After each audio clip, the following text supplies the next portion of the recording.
Hello and welcome to the fourth and final day of the Aspen Global Congress on Scientific Thinking and Action. My name is Aaron Mertz and I serve as director of the Aspen Institute Science and Society program. My name is Natalia Pasternak and I'm the president of Institute Question of Science in Brazil. We're thrilled to have you today for our sixth session. Originally, this Congress was supposed to be in person, but because it's virtual, we now can open up the sessions to the public. So we're thrilled to have a combination of our participants and public in the audience today. And we'll be discussing food biotechnology for a sustainable future. So it's my pleasure to introduce the chair of the session, and I really hope that I get her name right. It's Mahaletchumy Arujanan. We just called her Maha for short, if that's okay with you, Maha. So Maha is the global coordinator of the International Service for the Acquisition of Agri-biotech Applications and the executive director of Malaysian Biotechnology Information Center. She also co-founded Science Media Center Malaysia.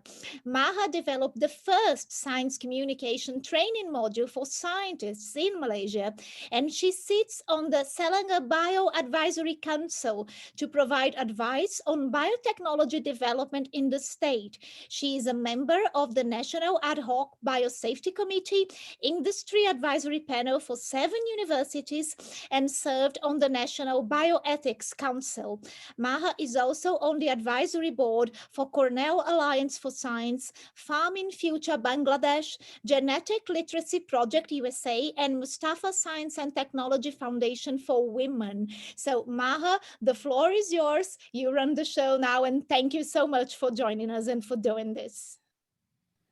Thank you, Aaron. Thank you, Natalia. Welcome, everyone. We are so excited, and I must say that I'm going to be followed by a series of panelists who are highly accomplished people in this field.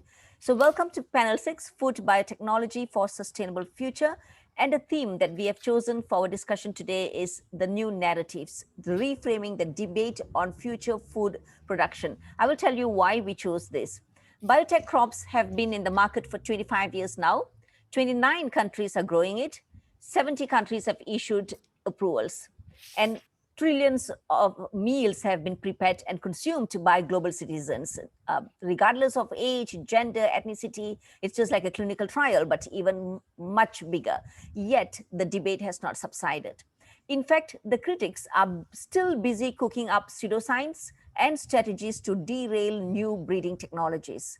As a science communicator, I will also say that we will be fooling ourselves if we think gene editing will have a smooth sail with fewer hurdles, be it regulatory or public acceptance. We need to change the narratives. So that is why we chose this, and we really hope this discussion will help us to change the narratives and re-strategize. I see that many African countries are doing a great job now. They have changed their narratives, and this is so evident at international negotiations such as Cartagena Protocol meetings. In Asia, there are a number of countries that are very receptive towards gene editing. These are Japan, Taiwan, Thailand, China, and these countries were not as friendly towards genetic engineering previously. So we are seeing a change in receptions towards gene editing. We need to look at the past mistakes now. And this could be the deficit model, assumption that science and education is enough to shape public opinion. We have been too farmer-centric, over-promising about feeding the world and solving many problems. So what is the new narrative going to be? And we have also failed to unveil the agenda of our opponents. I think my colleague here, John, has been doing a very good job in that. What is their motivation? Where are they getting their funding from? And what makes them look like heroes while we all look like villains? It is time to change these narratives. My speakers will talk more about it. Now, with that, I would like to introduce my first speaker. I'm going to make it very simple, but as I told you, my panelists are all very accomplished, have so much of expertise and knowledge and experience in this field. So my first speaker is Dr. Sarah Evanega. She's the director of Cornell Alliance for Science. She holds a PhD in plant biology, and I know that she's a strong advocate, full of enthusiasm to support, facilitate adoption, approval of GM crops and gene editing, and also to increase public acceptance. So Sarah, the screen is yours. Thank you so much, Maha. It's great to be here with everybody today from around the world. We're seeing people pop up in the chat telling us where they're from. So it's great to be with so many people from so many places. It's my job at this point in the program to introduce our first speaker, who I will interview. And the first speaker will be John Entine. And he is the founder and executive director of the Genetic Literacy Project, which I hope all of you subscribe to. It's a wonderful resource. He built this initiative after a very long and celebrated career as a television news producer for 20 years with ABC and NBC, through which he won 2 Emmys. He's the author of 7 books of various themes, but all sort of that relate to this theme of our session on agricultural production and sustainability. Little known fact, John has recently taken up horseback riding. So John, welcome to the screen.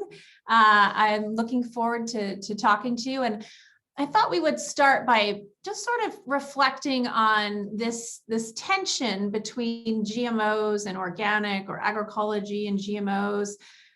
Is this tension necessary, or is it really time to revisit what is, quote unquote, sustainable agriculture? That's a great question, Sarah, and welcome, and thank you everyone for attending this session. We have to realize, I'll use the United States as an example. You go back to the 1990s when the organic certification system was being hatched, and Clinton administration was heavily involved in this.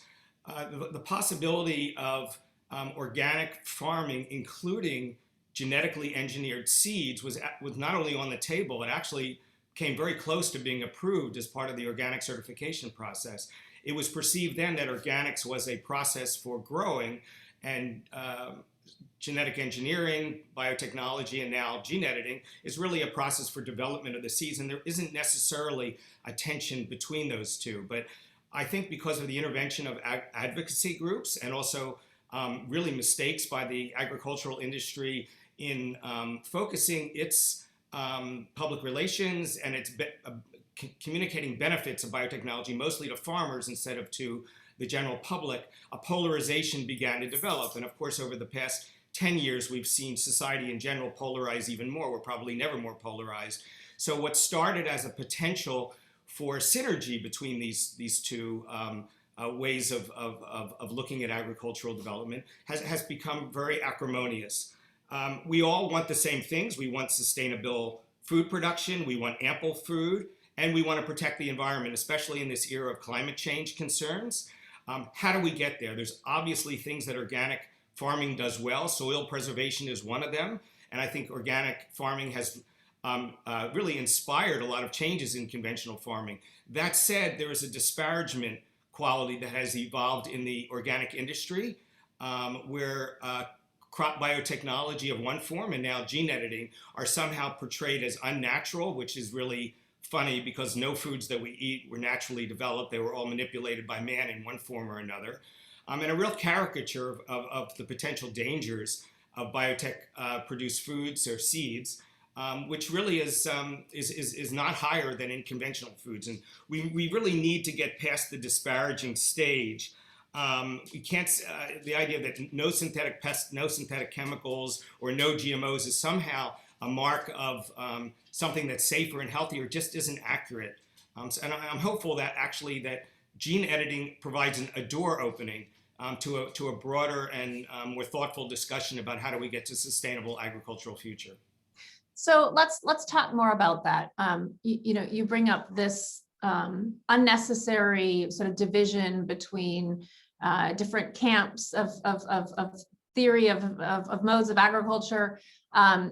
You talk about how this is not necessary, that we could have both organic management practices as well as new innovative technologies and how to develop a seed, for example. So when we think about new ways of combining tools to do agriculture in a more sustainable way, are there any examples of who's doing it right, or maybe conversely, who's doing it really wrong? Again, a thoughtful question. I don't think anyone is doing it right, just because, like most of our society, it's split, and there's tensions, and especially in free countries, you're going to have various conflicting ideas on how do you achieve the same goals. So my concern is that the leading force for change has become Europe, with a proposal called, in their Green New Deal, called Farm to Fork, which actually in many ways embodies some of the more, I think, precarious and wrong-headed ways on how we go forward. It's very organic and ecologically based conception. It rejects GMOs, and more recently rejects gene editing, which really places it in a unique position outside the entire international community. They're not considering the new cutting-edge techniques that we know can reduce diseases. We know that it can cut the use of pesticides, both synthetic and organic pesticides, that could conceivably be toxic. We need to move to a period, this is maybe controversial, to what I would call sustainable intensification. We need to feed a larger proportion of the world's population, and Africa and other poor areas, their caloric intake is going up as they become more prosperous. We already have hit max arable land usage in the world. We cannot, the only way we can feed more people or produce more calories is to cut down forests in places like Brazil.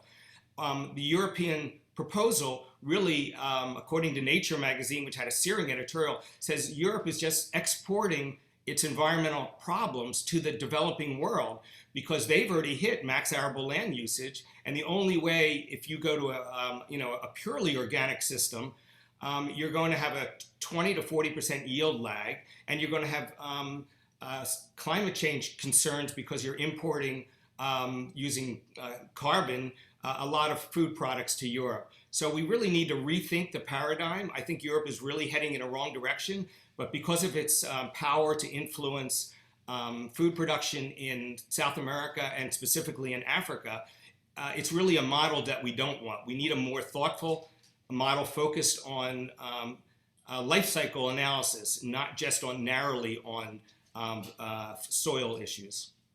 Thanks, John. And we're going to hear from a speaker up next, right, from Europe. So we'll hear more about that European perspective. Yep. So you've shared with us an example of a place that, in your view, doesn't quite have it right, in fact, and it's maybe difficult to think of a place who has, the perfect system dialed in. So let's step back and think about sort of the hypothetical and our vision for the future. So as you say, many of these groups who have opposing views, perhaps on biotechnology, do share the same end goal. We all want a more sustainable food system, right? And so if we think about sustainability as the end goal, how do you recommend and envision that we get there? What's the recipe for success? We're really in a very interesting moment because of the innovations in gene editing that opens a new possibility. Frankly, the original criticisms against GMOs was that the central one was that it's transgenic. That's the whole Frankenfood imagery that emerged out of the early 2000s. Obviously, there's some transgenic involved when you're involved in new crop development, even though gene editing is cisgenic. It doesn't involve foreign genes. So we don't want to be overly simplistic in saying that the paradigm has totally changed. But it is a different way of doing things. It very much is modeled on conventional agricultural development of trait, moving traits around. And I think the public is younger, is more science focused than it had been at any point in history. So we really have to figure out ways to engage people and focus not on the means, but on the ends. How do we get to sustainable future? Let's do life cycle analysis. People think that organic foods, for instance, are grown with no pesticides. I don't know if they think that they're sprinkling organic fairy dust to get rid of pests, but that does not work. They use pesticides as well. And frankly, if you look at places in Europe, Belgium, Germany, France, they use 50% more chemicals per acre than the United States does because we've been able to institute the use of insect-resistant crops, for instance, which dramatically cut down chemicals. So that's great, John. Really... So, John, I just want to flag too that our next speaker is going to talk a little bit about the risk and in use of chemicals in the context of Europe. So I love this idea of gene editing as a great door to the future of sustainable agriculture. I am going to duck out here and turn this program over to you. Thanks, John. Thank you very, very much. Well, we now have someone, actually, it's a very appropriate way to follow up my talk, because we have Angela Bearth. Bearth, is that my? It's Bearth, but it's fine. Bearth, okay, that shows you my grasp of German. And she is in Switzerland. She's a senior researcher at the Consumer Behavior Group of ETH Zürich, which is a public research institute in Switzerland. That's where she got her PhD in food risk perception.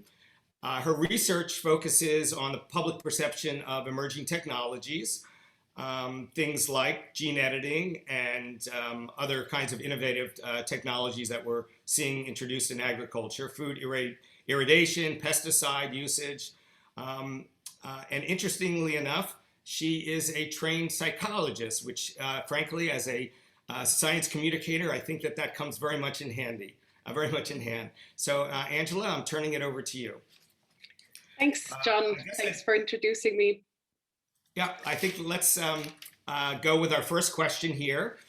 We were talking about Europe, and Europe is regarded as a hotbed of opposition to GMOs and now gene editing, which at least for now is all but banned there.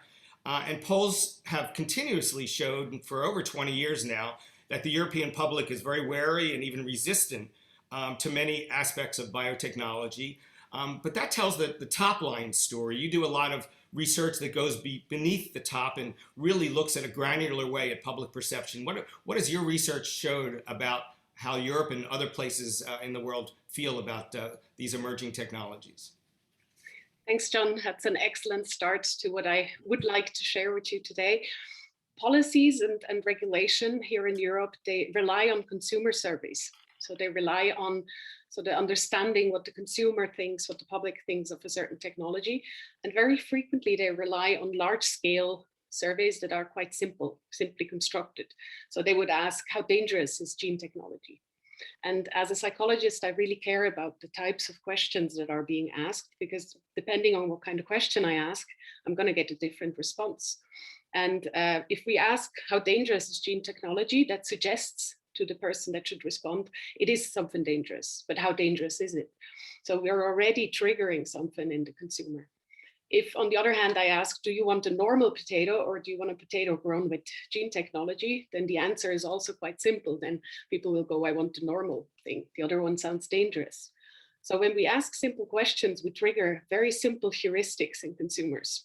So they rely, for example, on their feelings, they rely on previous experiences, and they do not necessarily do the same thing that experts do.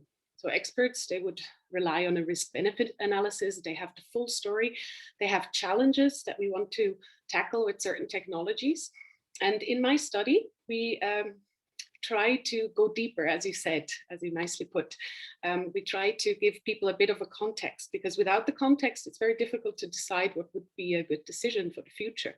And in our recent study, we investigated specifically potato, and we gave people the background information that potato blight is a problem here in Switzerland. And we gave them different solutions. For example, we told them that here in Switzerland, we treat potato blight with synthetic fungicides, or in organic farming with copper. And then additionally, we gave them a gene transfer from a wild potato that would make the potato resistant as a solution. And we gave them genome editing as another solution. And what we found was quite surprising. There was a high acceptance for gene transfer. So something that in all of these general surveys has been popping up as something that people don't want. So what I take away from my studies is we really need to think about what kind of questions we ask people. We've begun referencing already the Europe's Green New Deal farm to fork policy. And the perception is that agricultural biotechnology is paired with synthetic pesticides, and that harms the environment. And that's really the paradigm now that I think is most operative in Europe. Is this an accurate portrayal? And maybe you can address the issue of trade-offs, risks and costs versus benefits, and put this in the context of how Europe has marshaled the precautionary principle as their operating philosophy in regulating crops. Mm-hmm. Well, the whole topic of pesticides is actually also in Switzerland quite a topical one, because recently some initiatives came up that said we want to ban all synthetic pesticides. And to me, this is based in a very fundamental misconception that anything that is synthetic, anything that is man-made is bad, and anything that is natural is good. So the suggestion would be that copper as a pesticide would still be allowed, even though we know that copper has certain negative impacts on the environment as well as on health. And to me, this is maybe the central of the core of my research, is to understand these misconceptions, because that's when it gets hard to talk, when it gets hard that experts and lay people communicate. So I think, and this comes back to my first point, the whole policy, the whole response to certain challenges that we have, it shouldn't be focused on sort of these extreme views. It should rather consider all of the challenges we have, and then all of the potential solutions we have. COVID has really, in some ways, opened some opportunities. I think it's spurred a surge in trust in science and scientists. And people not everyone knows this, but all of the vaccines that have been approved have a biotechnology dimension to them. Is there any way, do you believe, to translate this kind of changed attitude, appreciation of science, and apply it to the gene editing revolution in agriculture as well? Is it going to be siloed, that biomedicine, which uses the same techniques as agriculture, somehow gets a pass and is applauded, while agricultural biotechnology is demonized? Where are we with public perception on these issues? Mm-hmm. It's an interesting idea that we can transfer from the vaccines that many people would really like to get, even though there's a bit of a shortage, of course, at the moment, to food and to agriculture. But I think this might be quite challenging to do this transfer, because just to cite a recent study, we found that people prefer synthetics when it comes to curatives. So if we're sick, we want something that works, something effective. And for preventives, they prefer natural substances because perceived as having less side effects and so on. So I think the vaccine is probably perceived, even though technically it's a preventive, it's seen as a curative for the current pandemic situation. And therefore, we're happy to accept a certain technology, a certain man-made thing as a solution. But food is a completely different aspect. And this is something I'm later also very excited to ask Margaret about. Here in Switzerland, we can afford to be difficult about our food. We have a choice. We can choose organic, we can choose this and that, and we can pay attention to all of the free-from labels. But that's not the case everywhere. So here in Switzerland, food has almost become something religious, something that can cure you, something that can make you better. And that's why I think it's probably quite difficult, and I see it more as a silo. If I'm not mistaken, Switzerland, it may not be Switzerland, but maybe another country in Europe, just said that they would, there's a push to ban all use of synthetic pesticides in agriculture. You only have a minute to respond. So is this really a serious, people having a serious debate about this? And is this actually possible that something like that could be approved in a country as sophisticated as Switzerland?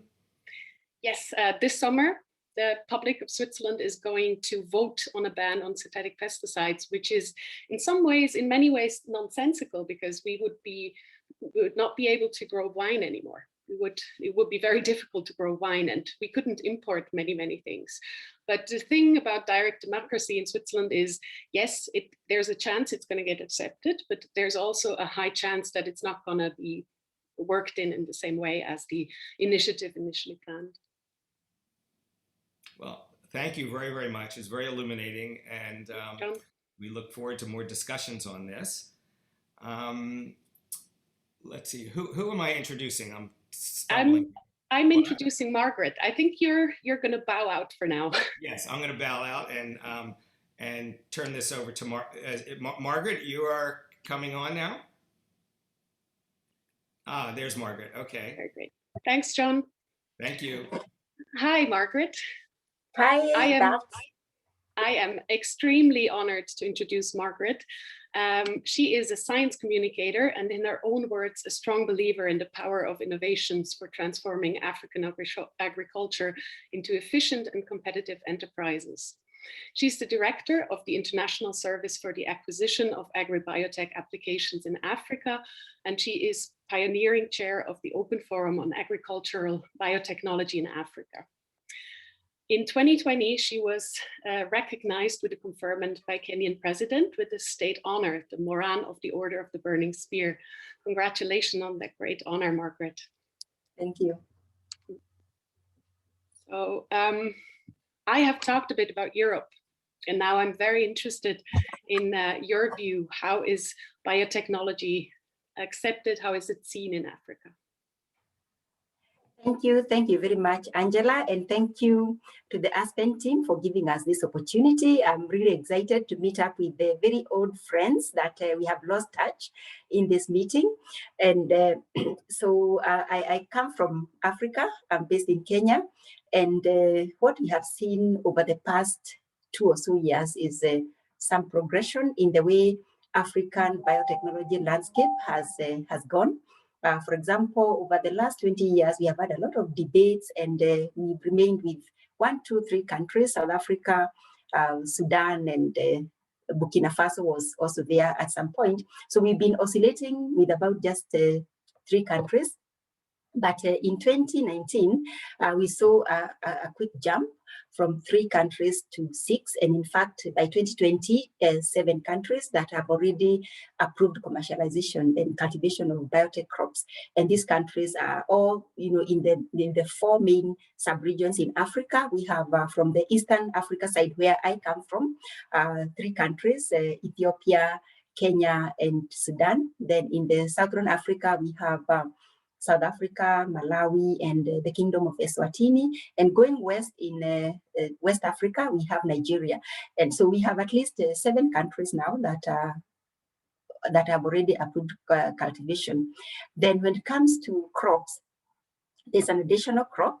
In 2019, Nigeria made history by being the first country in the world to approve the cultivation of insect-resistant cowpea. It's commonly called the Maruca-resistant cowpea in Nigeria, which is a food crop. And so we feel like the landscape in Africa is changing for the better, and we hope that the amount of effort and time that has been put in getting this progress can be sustained. Thank you. Thanks. That looks quite optimistic, the way you describe it. We talked a bit before this panel today, and I would be interested to get your very interesting insights regarding how we can reframe the discussion about biotechnology in Africa, but also internationally. Perhaps you have some ideas there. How can we help as science communicators and researchers?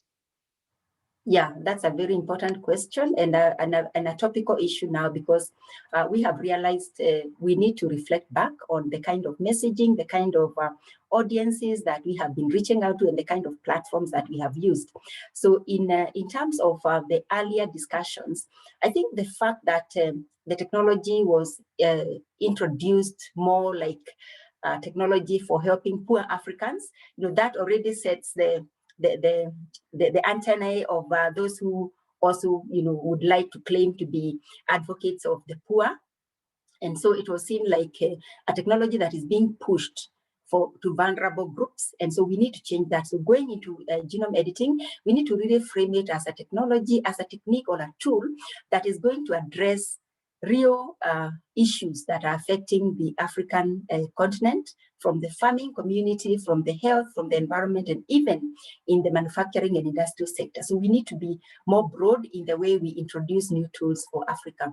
The second component that I feel needs to be reframed is in the way that scientists in Africa, for the longest period of time, and I think this is a global observation that we have seen, tended to sit back as the rest, as a few other groups what Maha initially called the celebrities for defenders of human rights and so on, took the center stage with a lot of misinformation. So we need to be very proactive as scientists to get in there and make sure that we are communicating, we are moving with our audiences in the way that we are able also to manage the expectations. I think the third issue, which is also very, very serious, is about the way we, the kind of limits that the technologies and the tools have. It is so important that as scientists and as communicators, we make sure that we are not really overclaiming what the technologies could do, because people are uncomfortable when you talk about something so revolutionary. You know, of course, scientists get very excited, but managing that expectation later, especially when you don't have a product yet, because I think the longest debate in Africa took center stage because there are very few countries where you could actually see a biotech crop. And so with the new trend now, with the progress that there are more countries that are growing, it's easier to get to even the skeptics who can go into the field, go to the farmers, meet up with the farmers, discuss as they're seeing the crop in the farmers' fields. So we need to really make sure that we are training our scientists on how to communicate. They are good communicators among themselves. But when it comes to communicating outside of the scientific realm, it can be quite challenging. And so we need to ensure that we are getting the language right, we are getting the platforms right. And talking about platforms, Africa has a very large rural population. And so we need to utilize the platforms that the rural communities in Africa can quickly get access to. For example, the radios. The radios are still very key. And now we have seen a very good progress with the cell phones. The cell phones are also very important. And this program, the WhatsApp tool, is really becoming so powerful because you can send messages to so many people. So basically, we can do it. We can change the narrative by making sure that we are getting these platforms right. We are getting the language right, and we are also getting the audiences right. Thank you. Here in Switzerland, naturalness is something that is quite often cited as important. Could you perhaps give a little perspective on whether you think this is an international phenomenon or if this is a more Eastern societies phenomenon?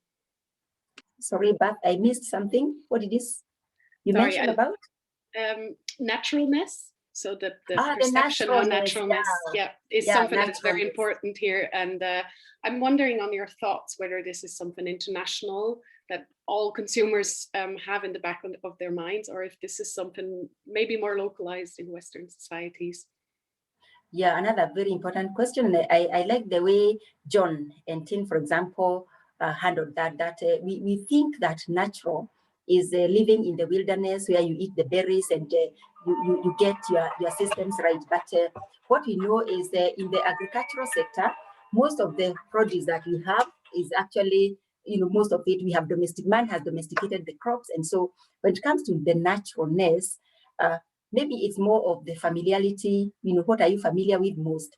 I think it's an international phenomenon, but for Africa, it has also been a lot of creation from the outside of the African continent, where everybody feels like Africa is the place where there is so much naturalness, you can enjoy nature.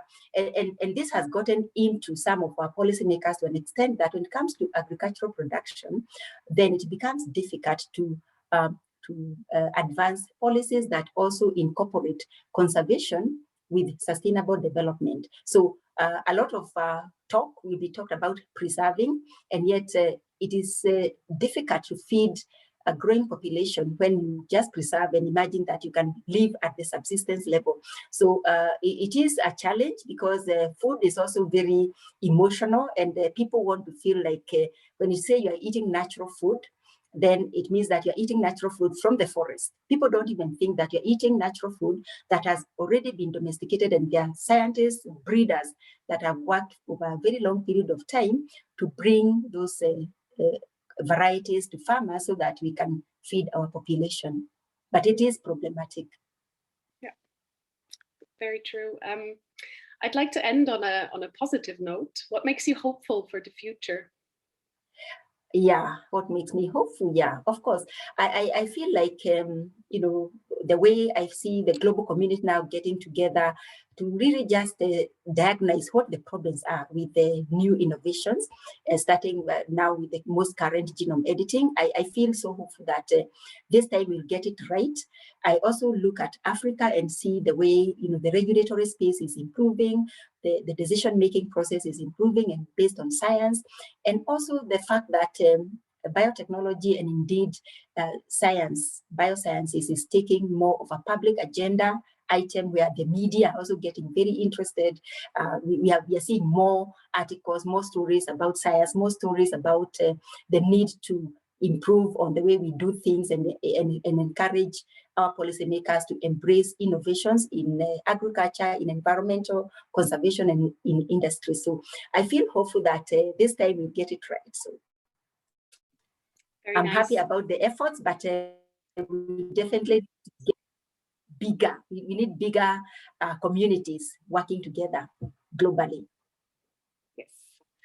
Thanks so much, Margaret. I enjoyed talking to you, and I hand over to you to interview further.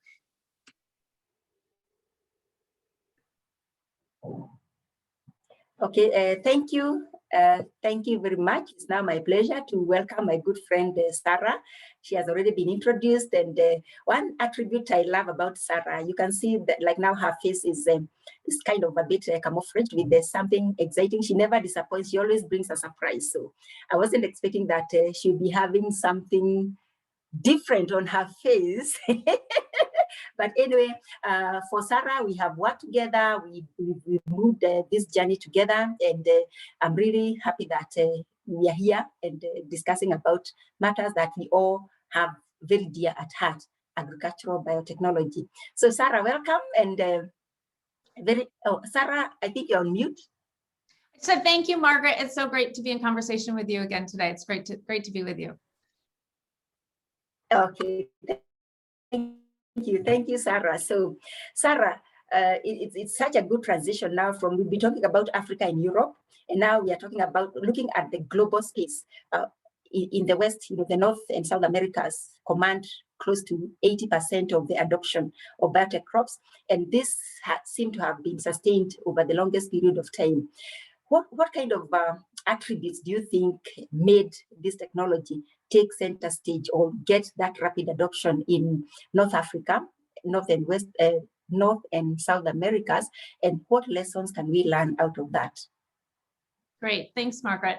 Yeah, it's interesting as we reflect on the last 30 years since biotech crops were first commercialized in the US. We're now, as of I think 2017 data, growing 40% of the world's GM crops in the United States.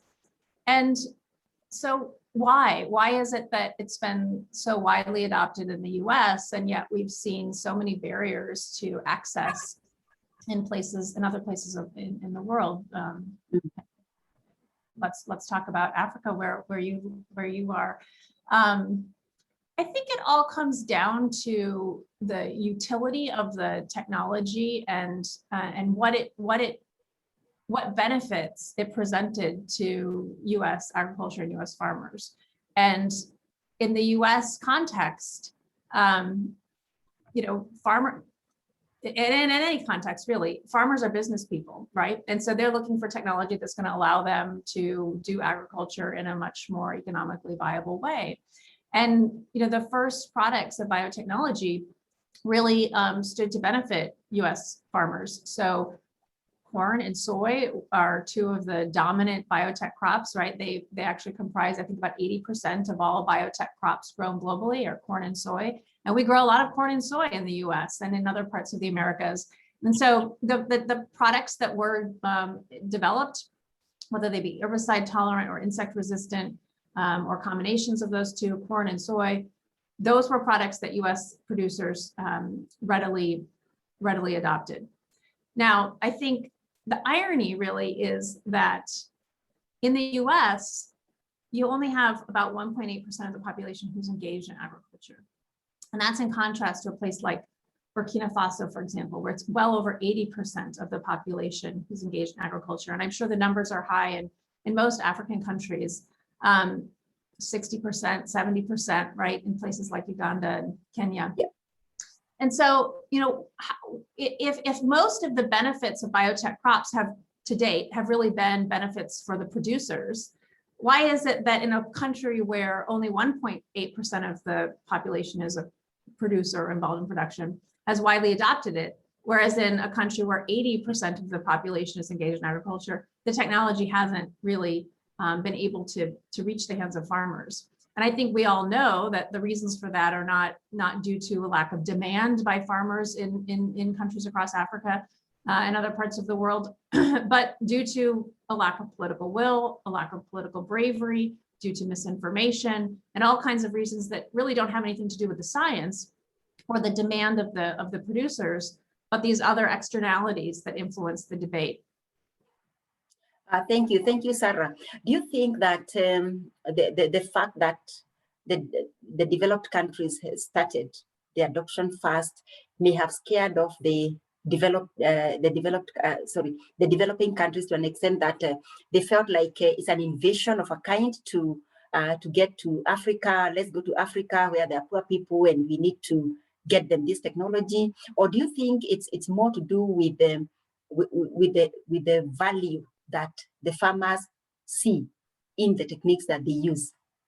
I think it's probably both. I mean, let's remember that in the context of what GM crops are out there. So if 99% of the GM crops that are being grown currently are corn, soy, cotton, and canola, what about all of those, important crops to African farmers? The cowpea is such an exciting case because that's an important source of protein for Nigerians and for other West Africans. So, that's a product that consumers in those countries will want. So there's been too few biotech crops too few crops that have benefited from this tool and too few traits that have been introduced into crops with this tool. So that's a real lost opportunity. And so maybe it's true what they say, that this technology hasn't lived up to its potential. I agree with that point that many people who are doubters of the role that biotechnology can play, they say this tool hasn't lived up to its potential. Absolutely true. Too few crops have benefited and too few traits. So as we see newer technologies that will spur innovation, I think we will have more crops and more traits benefiting from these tools. And if we look in the national programs in places like Uganda, where there's so much rich innovation, you have Ugandan scientists developing homegrown products meant for Ugandan farmers. And you see, highland banana, cooking banana being developed that's disease resistant, that's more nutritious. You see cassava varieties being developed that are resistant to viruses and more nutritious. So there's all this innovation happening in these countries. And so it doesn't have to be this sort of, Western technology, for Western benefit. I think there's so much homegrown potential. And we see the success of that in the case of Bangladesh, where Bangladeshi researchers developed an insect-resistant eggplant for Bangladeshi farmers. And this was very much a homegrown effort. And it's been widely adopted and celebrated by farmers in Bangladesh. They're experiencing like 62% less pesticide use on average, and their incomes have gone up by 6-fold. Do that math problem, multiply your income by 6 and tell me that wouldn't change your lifestyle. And so for a farmer going from making $3 a day to $18 a day, that's transformative. And so we need to get past this narrative that this is a Western technology that's being foisted on people in other countries. That's not true. This is a country that is, or this is a technology that's scale neutral and that can benefit farmers in any country, and a technology that can be adopted and implemented by scientists in those countries. And I think we see the same thing playing out with vaccines, right? Is this a Western technology that is being foisted on people in other countries, that there's this sort of guinea pig narrative? And I think we've got to move past that, and we've got to spur innovation in country. And that's happening. We just need to step out of the way, because it's these Western narratives that are impeding adoption and political will across places like Africa. Thank you, Sarah. So do you think it's a problem from a communication perspective? Do you think it's then a problem of the message or the messenger? So where are we getting it wrong?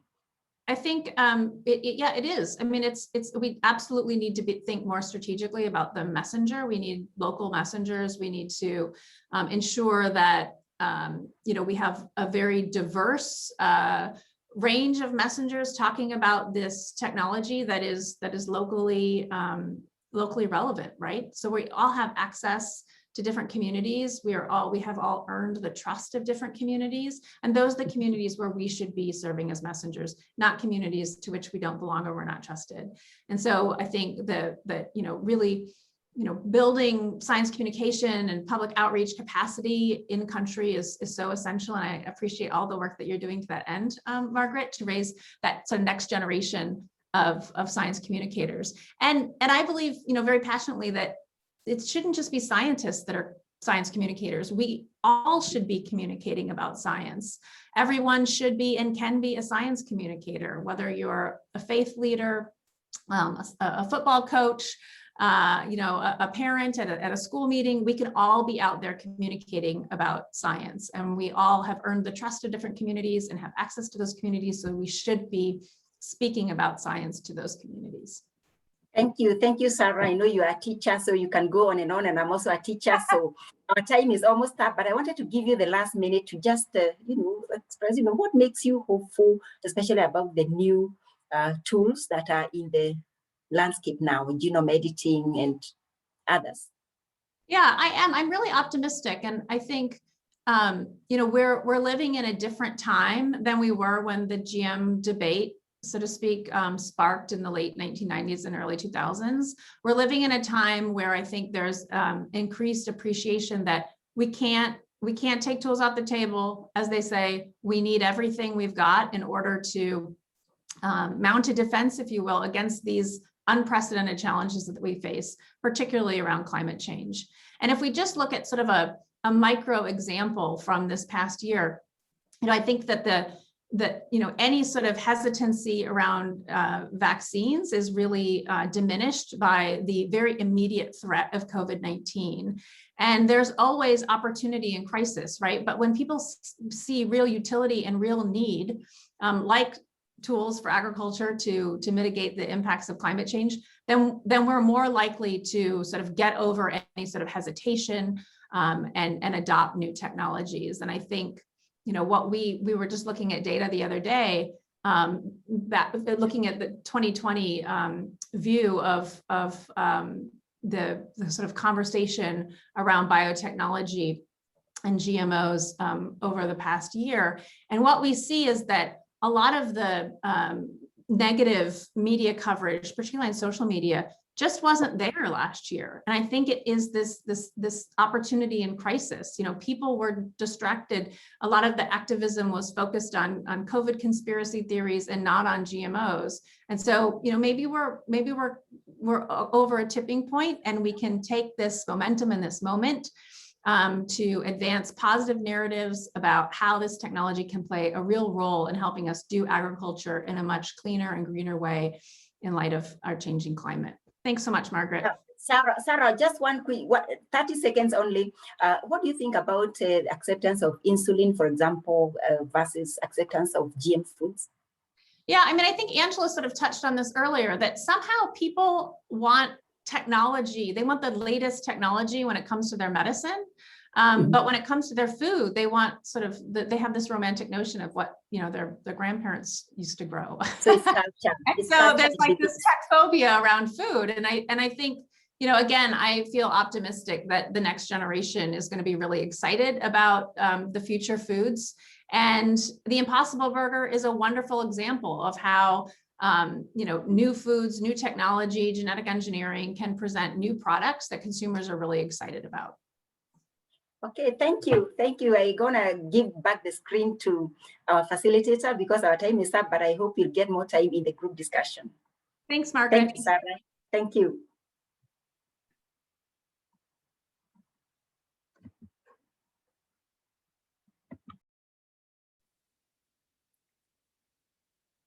Thank you so much for that extremely enlightening conversation. I really appreciated the range of perspectives we had intellectually and also geographically. Natalia, do you have any other comments? I also enjoyed the conversation very much. I think it's amazing how we could cover from the US into Europe and then Africa. And I hope to bring some Latin America perspective into the group discussion. We couldn't have speakers from for every part of the world, but thank you so much for the speakers and especially thanks to Maha for organizing as chair the whole meeting. And we invite our participants to go to the group's discussion now in the next link.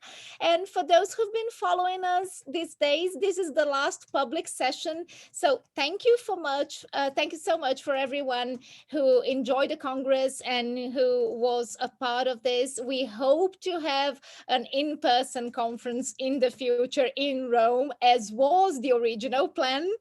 And then we'll try to get some public participation, because I think the digital format allowed us to do it, and we realized how important it is, how the public really came to the public sessions, and so many people really that weren't enrolled as participants. So I think this is one of the lessons, one of the take-home messages that we take from the Congress, that we'll try to make it available with public sessions, even when we do it in person. So thank you very much. And we hope to see you again next year and in other events organized by Aspen Institute and by the Instituto Questão de Ciência in Brazil. Thank you. And now for the participants, still isn't over for us. So we've moved to the next session now. And to our public, I just want to reiterate that point at the end about how all of us need to be science communicators. I love the way that was phrased. So thank you so much for that remark. And we're going to make this video available on our YouTube channel, and I'll be sending out the link later on today. Thank you again for coming.